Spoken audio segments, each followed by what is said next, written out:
ایک دن حضرت سیدنا عثمان غنی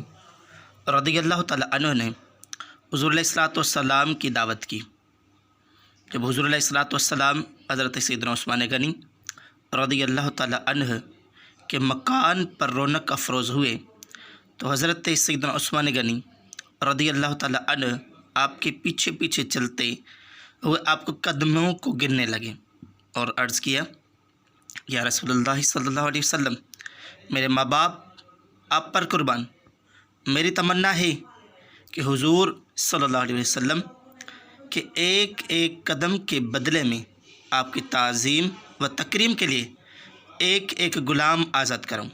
چنانچہ حضرت سیدنا عثمان غنی رضی اللہ تعالیٰ عنہ کے مکان تک جس قدر حضور علیہ الصلوۃ والسلام کے قدم پڑے تھے، حضرت سیدنا عثمان غنی نے اتنی ہی تعداد میں غلاموں کو خرید کر آزاد کر دیا۔ مولا کائنات علی المرتضیٰ شیر خدا کرم اللہ تعالیٰ وجہ الکریم نے اس دعوت سے متاثر ہو کر حضرت سیدنا بی بی فاطمہ الزہرا رضی اللہ تعالیٰ عنہا سے کہا، اے فاطمہ رضی اللہ تعالیٰ عنہا، آج میرے دینی بھائی حضرت سیدنا عثمان غنی رضی اللہ تعالیٰ عنہ نے حضور علیہ الصلوۃ والسلام کی بڑی ہی شاندار دعوت کی ہے اور حضور علیہ الصلوۃ والسلام کے ہر قدم کے بدلے ایک غلام آزاد کیا ہے۔ میری بھی تمنا ہے کاش ہم بھی حضور علیہ الصلوۃ والسلام کی اسی طرح شاندار دعوت کر سکتے۔ حضرت سیدتنا بی بی فاطمہ الزہرا رضی اللہ تعالیٰ عنہا نے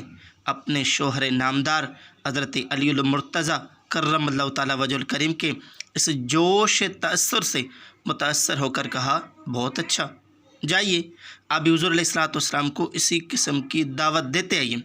انشاءاللہ عز و جل ہمارے گھر میں بھی اسی قسم کا سارا انتظام ہو جائے گا۔ چنانچہ مولا کائنات علی المرتضیٰ کرم اللہ تعالیٰ وجہ الکریم نے بارگاہ رسالت میں حاضر ہو کر دعوت دی اور شہنشاہ دو عالم صلی اللہ علیہ وسلم اپنے صحابہ کرام علیہم رضوان کی ایک کثیر جماعت کو ساتھ لے کر اپنی پیاری بیٹی کے گھر میں تشریف فرما ہو گئے۔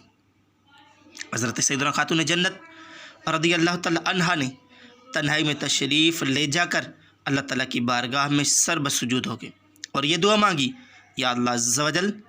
تیری بندی فاطمہ نے محبوب تیرے محبوب صلی اللہ علیہ وسلم کی دعوت کی ہے، تیری بندی کا صرف تجھ ہی پر بھروسہ ہے، لہٰذا اے میرے رب عز و جل تو آج میری لاج رکھ لے اور دعوت کے کھانوں کا تو عالم غیب سے انتظام فرما۔ یہ دعا مانگ کر حضرت بی بی فاطمہ الزہرا نے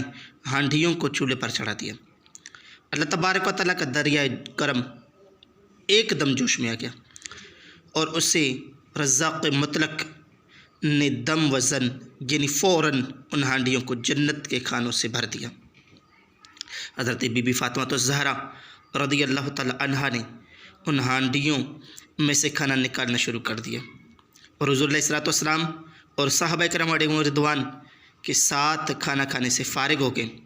لیکن اللہ تبارک و تعالیٰ کی شان کی ہانڈیوں میں سے کھانا کچھ بھی کم نہ ہوا اور صحابہ کرام علیہم رضوان ان کھانوں کی خوشبو اور لذت سے حیران ہو گئے۔ حضور علیہ الصلوۃ والسلام نے صحابہ کرام علیہم رضوان کو حیران دیکھ کر فرمایا، کیا تم لوگ جانتے ہو کہ یہ کھانا کہاں سے آیا ہے؟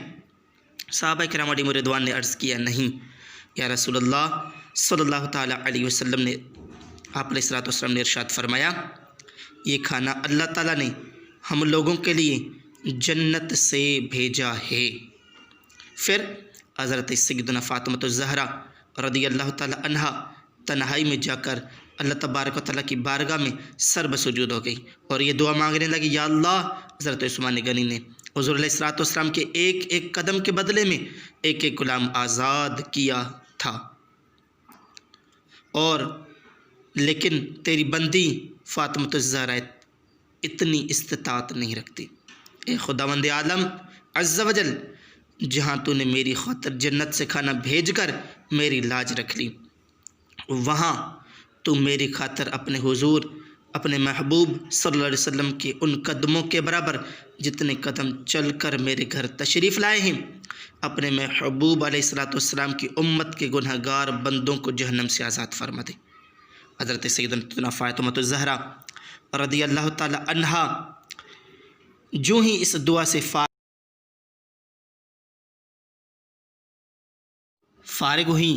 ایک دم اچانک حضرت سیدنا جبریل امین یہ بشارت لے کر بارگاہ رسالت میں اتر پڑے کہ یا رسول اللہ صلی اللہ علیہ وسلم، حضرت بی بی فاطمہ الزہرا کی دعا بارگاہ الہی میں مقبول ہو گئی۔ اللہ تعالیٰ نے فرمایا کہ ہم نے گناہ گاروں کو جہنم سے آزاد کر دیا۔